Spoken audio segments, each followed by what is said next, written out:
ভাবা যায় শুধুমাত্র কয়েকটি বেজি জাপানের পুরো দেশের মানুষের ঘুম কেড়ে নিয়েছিল, আতঙ্ক ছড়িয়ে দিয়েছিল পুরো দেশবাসীর অন্তরে। অথচ সেগুলো তারা আমাদের দেশ থেকে খুব আনন্দের সাথে নিয়ে গিয়েছিল। কিন্তু তাদের শেষ পরিণতি যে এতটা ভয়াবহ হবে তা ভাবতে পারেনি সেই দেশের আদিবাসীরাও। শুধু কয়েকটি বেজি যে এতটা ভয়ানক হবে তা এমনটি ভাবতে পারেনি সেই দেশের সরকারও। চলুন আজকের পর্বে আপনাদেরকে দেখাবো এই সম্পর্কে বিস্তারিত। জাপানে এমন একটি দ্বীপ রয়েছে যেখানে শুধুমাত্র সাপদের রাজত্ব চলে, যেখানের চতুর্পাশ ঘুরলে শুধু সাপ ছাড়া আর অন্য কিছু দেখা যায় না। আর এই সাপগুলো কেবলমাত্র শুধু বিষাক্তই ছিল না, বরং তারা এতটাই ভয়ানক যে অন্য প্রাণীদের মাঝেও আতঙ্ক ঢুকিয়ে রেখেছিল। এদের বিষাক্ত আঘাতে প্রতিনিয়ত অহরহর মানুষ মারা যাচ্ছিল। এমনটি হিসাবের লিস্টি করলে প্রায় কয়েকশত মানুষের ওপরে প্রতিনিয়ত এই সাপের কামড়ে মারা যেত। আর এখানে সরকারের হাতে কোনোই সমাধান ছিল না। সরকার কী করবে তাও হয়তো ভেবে উঠতে প্রথমে পারছিল না। কিন্তু হঠাৎ জাপানের সরকার এমন একটি সিদ্ধান্ত নেয় যা শুনলে আপনি নিজেও অবাক হতে বাধ্য হবেন। এমন সিদ্ধান্ত নিয়েছিল যা শুধু ওই দ্বীপের আদিবাসীরা নয়, বরং সমস্ত জাপানিরাই হতবাক হয়েছিল। সাপদের বংশ ধ্বংস করার জন্য তারা আমাদের দেশ থেকে কিছু সংখ্যক বেজি নিয়ে সেই দ্বীপের ভিতরে ছেড়ে দিল।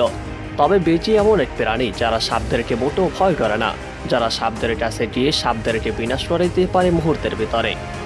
এমনকি এটা বললেও ভুল হবে না, এরা সাপ হত্যাকে এক ধরনের খেলা মনে করে।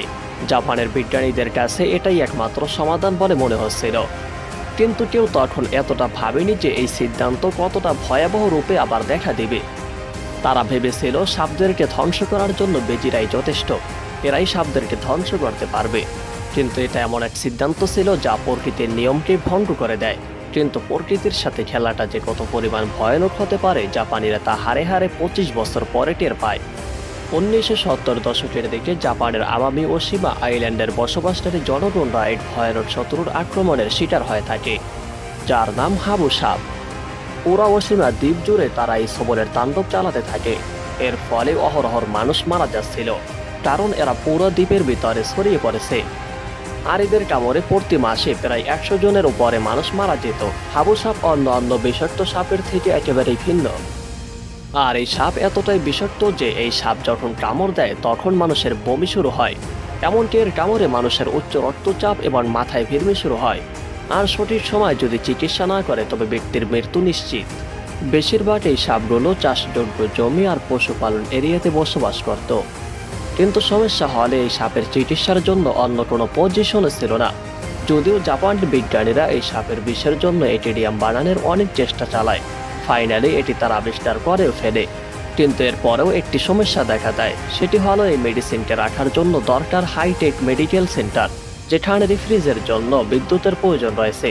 কিন্তু 1980-র দিকে জাপানের গ্রামগুলোতে এই সমস্ত কিছুর আবিষ্কারই হয়নি, যার ফলে সাপে কাটা ব্যক্তিকে যখন তারা মেডিকেলে নেওয়ার জন্য সিদ্ধান্ত করত ঠিক তখনই সেই ব্যক্তি মারা যেত বা মাঝপথে যাওয়ার পরে মারা যেত।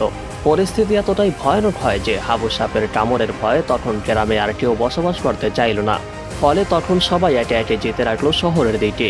সবাই কাজের জন্য খুঁজতে বেরোলো শহরের এলাকার দিকে। এক কথায় বলা যায় ধীরে ধীরে এই দ্বীপ জনশূন্য হতে শুরু করে।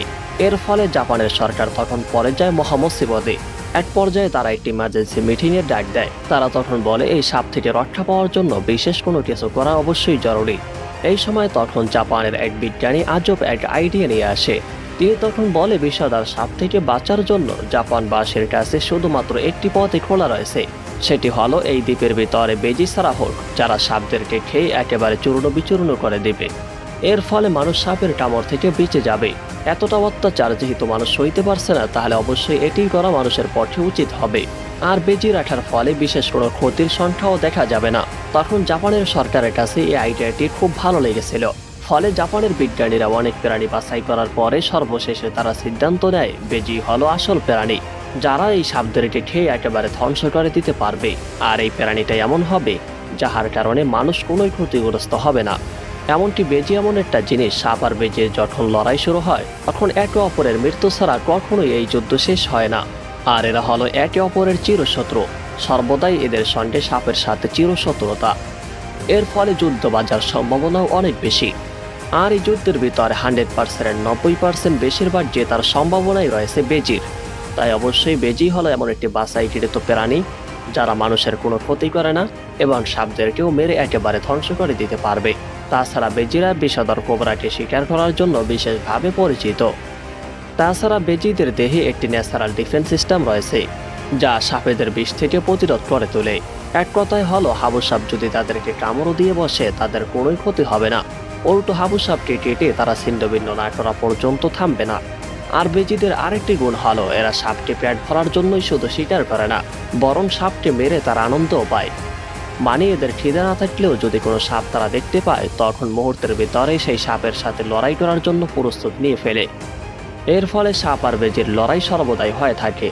কিন্তু এখানেও রয়েছে জাপানিদের বেশ সমস্যা। বেজিরা সেখানকার স্থানীয় নয়, বরং বেজি রয়েছে বাংলাদেশ, ভারত এবং নেপাল, পাকিস্তানের মতো রাষ্ট্রে, যেখানের ওয়াইল্ড নেক জাপানের মতো একেবারেই ভিন্ন। তখন জাপানের কয়েকটি লোক কিছু সংকট বেজি এনে তখন সেই দ্বীপের ভিতরে ছেড়ে দেয়, আর তারা নিশ্চিত হয় যে এবারই তাদের সমস্যার সমাধান হয়ে যাবে। তারা এক ঢিলে দুই পাখি মারতে চেয়েছিল। এই বেজিগুলো সাপ আর ইঁদুর, এই দুই জিনিসটিই তাড়াবে। কিন্তু যখন কয়েক বছর পরে সেই বেজিদের সংখ্যা 30 থেকে 30 হাজারে পৌঁছে যায়, তখন এদের দেখে জাপানিরা আরও হতবাক হয়ে যায়। এক কথায় জাপানের বিজ্ঞানীরা তখন আরও হতবাক হয়ে যায়। তারা তখন লক্ষ্য করে যে এই বেজিগুলো সাপকে মারার জন্য মোটেও ইচ্ছুক হয়নি, আর সাপের সাথে সাথে এই বেজিগুলো ধীরে ধীরে সংখ্যায় বৃদ্ধি পাচ্ছে। তবে জাপানের বিজ্ঞানীরা হয়তো এটা কখনোই ভাবেনি, হাবু সাপ হলো এমন একটি সাপ যারা রাত্রিবেলা বের হয় গর্ত থেকে, কিন্তু বেজিরা রাত্রিবেলা শিকার করে না। এর ফলে হাবু সাপ বেজিদের থেকে একেবারে নিশ্চিতভাবে বেঁচে যায়। আর দিনের বেলা যদিও এরা তাদের মুখোমুখি হয়ে যেত, কিন্তু এরপরেও বেজিরা তাদেরকে কখনোই মারত না। প্রতিটা জিনিসের যেহেতু খাওয়ার বস্তু থাকে, তাই বেজিদেরও এটি খাওয়ার বস্তু ছিল। দিনের বেলা সাপ না পাওয়ায় তখন তারা খরগোশ খেতে আরম্ভ করে। এর ফলে ওই দ্বীপের বেজিদের খাদ্য হয়ে থাকে সেই খরগোশ। শুধু তাই নয়, এই বেজিগুলো গাছে উঠে তখন পাখিদের ডিমগুলো খেয়ে ফেলত। এর ফলে এখানের পাখিগুলো ধীরে ধীরে কমতে থাকে, আর অন্যদিকে চাষিদের সেই জমিগুলো তারা একেবারে খেয়ে চূর্ণ বিচূর্ণ করে ফেলে। মোট কথা, জাপানের বিজ্ঞানীরা যে সিদ্ধান্ত নিয়ে তখন এই বেজিগুলো এনেছিল, সেই সিদ্ধান্ত তাদের মোটেও কার্যকর হয়নি। এমনকি তারা সাকসেস হয়নি এই পর্যন্তই সমাপ্ত নয়, বরং সাপের সাথে বেজিও তাদের শত্রু আরও বেড়ে গেল। দুটোর অত্যাচার আরও বৃদ্ধি পেল। 1980-এর দিকে জাপানের যে ঠানে 30টা বেজি ছাড়া হয়েছিল, সেখানে 25 বছর পর সেই সংখ্যা দাঁড়ায় 50,000-এর প্রায় অধিক।